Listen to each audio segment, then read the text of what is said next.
این 700 میلیون تومانه، قیمتش از 207 هم کمتره. بریم یه نقد و بررسی بکنیم، آخر فیلم هم میریم یه تست درایو می‌کنیم ببینم حالا اینو می‌خری یا میری 207 می‌خری. بریم. داریم می‌بینین خودرو استراتو EX هستش رفقا. همونطور که می‌بینین خودرو یه خودرو اتومات گیربکس 4 سرعت هست. گیربکسش با خودروی آیسی و آیبیس یکیه، با تفاوت خیلی ریز تو قسمت کرانویل پینیونشونه که زیاد فرقی نمی‌کنه. این ماشین منوالو داره، خودرویی که مال 15 سال پیش بوده رو کیفیت ساختش رو ببینید.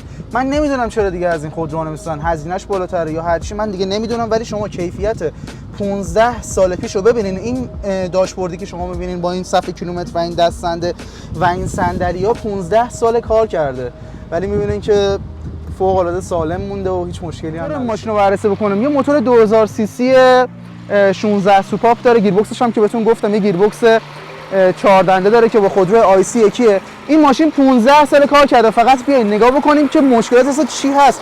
این شلنگ مال 15 سال پیشه.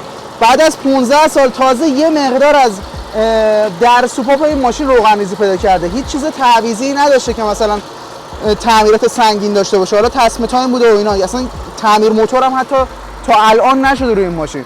دوستان این یکی از ماشین‌های فوق‌العاده برای خرید هستش.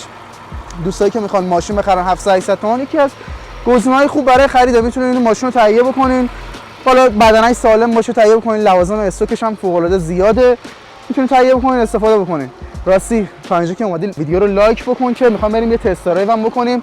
حتما این ویدیو رو برای دوستاتم بفرست، سیو هم بزن یاد نره. بریم تو سربالایی هم نکنین فقط چجوری ماشین شتاب میگیره. فوق‌العاده ماشین خوبیه نسبت به قیمتش برای خرید. با 700 تومان واقعا ماشین بهتون نمیدن. این ماشین تیپترونیکو داره، خودروی اتوماتیک هستش، گیربکسش با خودروی آیسی بهتون گفتم یکیه. الان من میتونم بذارم رو حالت تیپترونیک عالی داره. نکنین من خیلی راحت میتونم تعویض اندامو انجام بدم، معکوس بکنم. فوق‌العاده ماشین خوش سواری. واقعا با این قیمت اصلا ماشین پیدا نمیشه. هزینه خیلی کمی داره این ماشین، اصلا خراب نمیشه. تست درایوشو داریم میبینین. من الان سرعت 80 تا 100 تا تو سربالایی با سر گاز، یعنی بدون اینکه ماشین فشار بیارم آنی برای من معکوس میکشه. یعنی خیلی راحت من با این ماشین میتونم معکوس بکشم.